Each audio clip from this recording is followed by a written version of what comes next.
What's up everyone and welcome back to the channel. Diego Lopes defended his spot in the top 5 of the featherweight rankings by smashing Gene Silva at Noche UFC 3 last weekend in San Antonio. Labeled by Lopes as one of the fighting frauds in the division, Silva had no answers for the pace and pressure Lopes brought. It was a dominant win and another highlight performance for the Brazilian, but it also comes with a reminder that he is just one fight removed from his decision loss to the reigning champion Alexander Volkanovski. With that win, Lopes has solidified himself as a dangerous presence in the top of the division, yet the future of the title picture remains uncertain. Volkanovski, known as the Great, is likely to move forward and face either the number 1 ranked Movsar Evloev or the surging number 4 contender Lerone Murphy. Both men have been building strong cases for a title shot, and the UFC seems intent on sorting the pecking order at 145. At the same time, former bantamweight champion Aljamain Sterling has reignited his campaign to fight Lopes in what could serve as a title eliminator. Sterling first teased the idea of clashing with Lopes last summer and recently turned up the heat after the two had a tense backstage moment. He took to social media and laid it out clearly, writing, "Winner gets the title shot, run it." Sterling's push for the fight has fans talking, and with his name value and style, the matchup makes sense. Meanwhile, Volkanovski has weighed in on the situation himself. Speaking on his YouTube channel, he explained what he thinks the UFC is waiting for. "A lot of people are going to ask me who's next. I think the UFC were waiting to see what happens with Gene Silva and Diego. I know Lerone Murphy's obviously one guy coming off a big knockout against Aaron Pico. I obviously said to that one, yeah, see you later, but then we're waiting around. So I'm guessing we were waiting around to see what happens with this fight. So I don't know, does Diego get a rematch?" Crazy win like that, wild fashion again, doing what he always does. I know the UFC absolutely loves him. Volkanovski continued by saying that while he's open to any matchup, he isn't sure if an immediate rematch with Lopes makes the most sense. Whether they push for him, we'll see what happens. But either way, you guys know me, whoever it is, it is. Obviously I just fought Diego. Does it make sense to just rematch straight away? But you never know what the UFC want. I'll have a chat to them. I know Lerone Murphy's there. Let's see what happens. I should get some information on that very soon, and I can't really tell you straight away, can I? I guess the UFC will let you know when that is. For now, fans will have to wait on the official word. But one thing is certain, the featherweight division is heating up. With Diego Lopes back in the win column,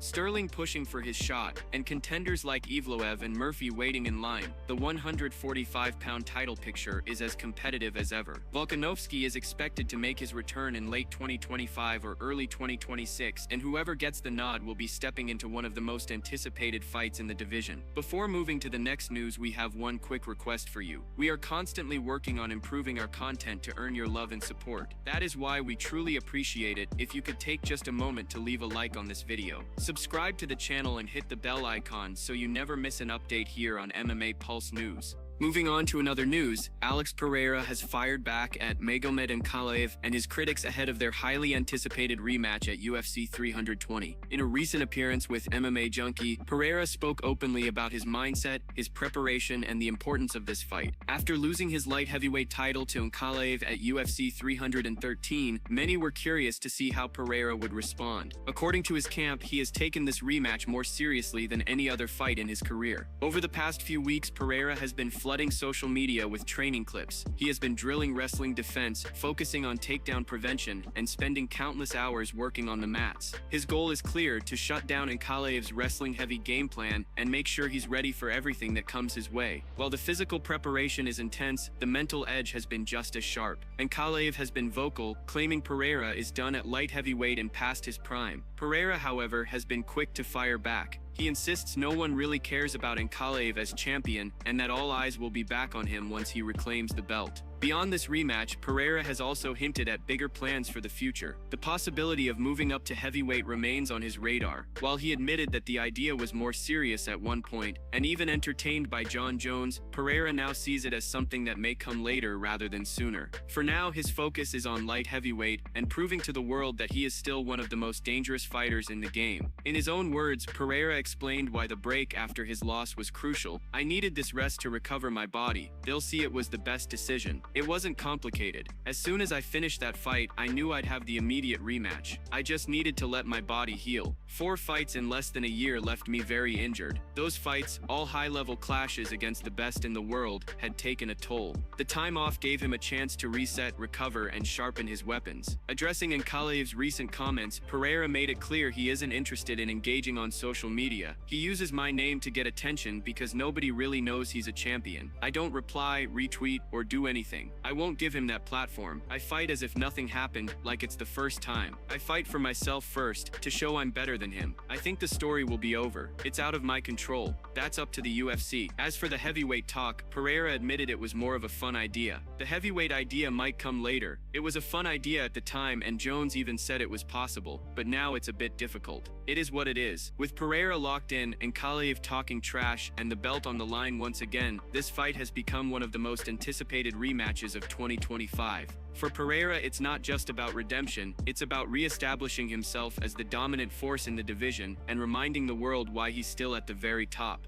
Moving on to another news. Michael Venom Page is determined to compete again before 2025 comes to an end, and he's already setting his sights on one of the fastest rising stars in the welterweight division. After making waves at middleweight with back-to-back wins over Shara Magomedov and Jared Cannonier, the former Bellator title contender has revealed plans to return to his old home at 170 pounds. Page mentioned Carlos Prates as a potential opponent after both picked up big wins at UFC 319, but the promotion ended up booking Prates against Leon Edwards at UFC 322 instead. That didn't slow down Page one bit. Wasting no time, he immediately turned his attention to another possible matchup, hoping to squeeze in a fight before the year is over. I actually asked for an undefeated fighter. I'm just gonna start taking out everybody. Michael Morales. He's like 18-0. Page said during media ahead of the Total Combat event he's promoting in England. Again, just silence. I thought it would be perfect. Me fight him and then I fight the winner of Leon and Prates, hopefully in the UK. As of now, Page hasn't heard back from the UFC about his request to face Morales, who is fresh off a blistering win over former title challenger Gilbert Burns. Page admits he finds himself in a tricky situation. At 38 years old, he knows he's no longer among the young up-and-comers, yet he's proven he belongs in the conversation. Since joining the UFC, he's put together a 3-1 record, with his only setback coming in a razor-close decision to Ian Machado Gary back in 2024. Beyond that, Page has defeated 2 dangerous middleweights and added a win over veteran Kevin Holland. Those victories make him a serious test for anyone the UFC matches him against. It's weird, Page explained. I feel like I'm in a very difficult space. The difficult space is I feel like the UFC, I guess because of my age and the timing of things, they're thinking he's got a very good brand. I could be the gatekeeper to help grow their fighters, and then I started beating them. It's like we don't want to do that anymore. The guys that are more senior, like myself, they've been in there a long time, just don't want to fight me. Page also revealed that he had been open to facing Prates, but the fight never materialized. I mentioned I'm happy to fight Prates, it was no phone call, no nothing. Then all of a sudden, he's got a fight. I'm in a bit of a weird area at the moment. You may start to see me call out a lot of people just to try and make something happen.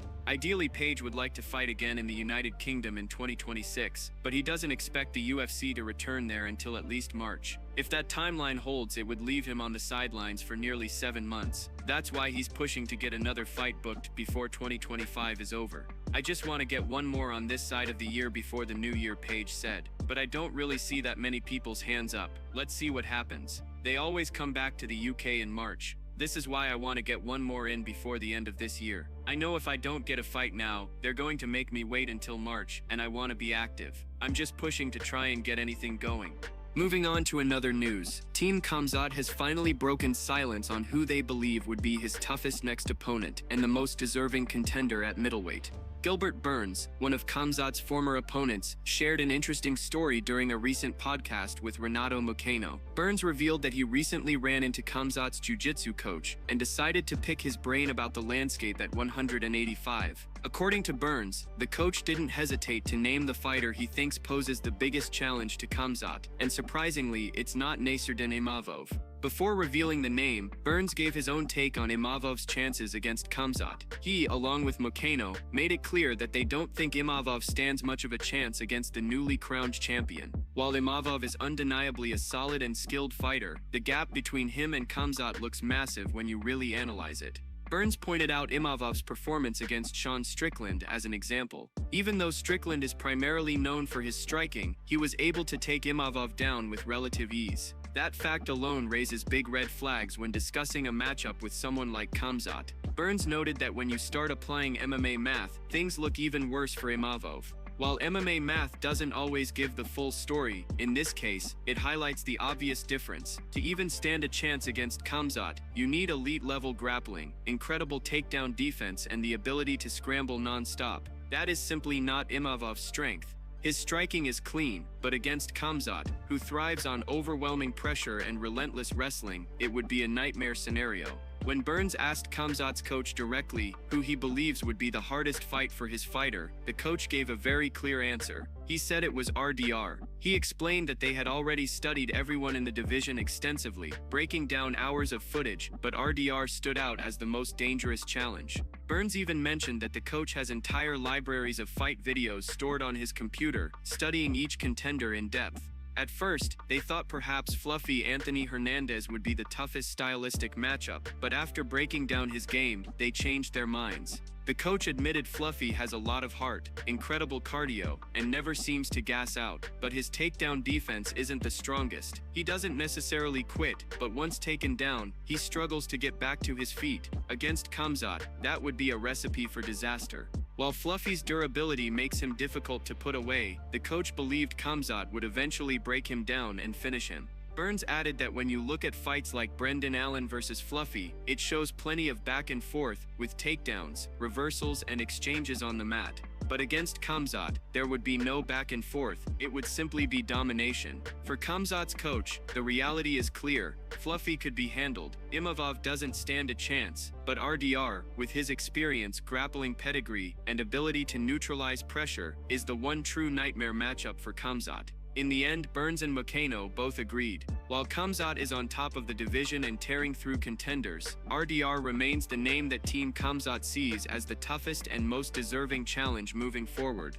Moving on to another news, Conor is making it clear that his long-awaited return to the octagon will not only happen, but will take place on the biggest stage imaginable. After more than 4 years away from competition, the former two-division UFC champion has vowed that the first ever UFC event at the White House in 2026 will be his grand comeback. For fans who have been waiting patiently to see him back in action, this announcement is the one they have been waiting for. His absence from fighting has stretched longer than anyone expected. First came the devastating broken leg in his trilogy fight against Dustin Poirier, followed by another setback with a broken toe ahead of his scheduled clash with Michael Chandler. Each injury pushed his return further and further back, raising doubts over whether Conor would ever compete again. Now, with President Donald Trump confirming plans to host a historic UFC event as part of the America 250 celebration, Conor has found the perfect moment to step back into the spotlight. Speaking with TMZ, Conor could hardly contain his excitement. "I'm ecstatic," he said, with his trademark fire. "The Mac is back, and what better event than to grace the White House lawn for a straightener? What I do best. I'm very, very excited, very eager, very motivated. Bring it on, baby." That level of energy and conviction is vintage Conor, reminding the world why he became the sport's biggest star in the first place. To prove this isn't just talk, Conor has officially re-entered the UFC's anti-doping program, a move that requires fighters to undergo at least 6 months of testing before they are cleared to compete. That step alone shows how serious he is about making the White House card a reality. UFC CEO Dana White has fueled the buzz even more, hinting multiple times that he believes Conor is genuinely committed to fighting on that historic night. Still, Dana has emphasized that no official matchups will be confirmed until at least February. For Conor, the timeline doesn't matter. He's thrilled that the event is set for June, and he even joked that he would have preferred it sooner. "I'm very happy that it's June," Conor said. "It was on in July, now it's a month earlier. Even better, bring it to April. Why not?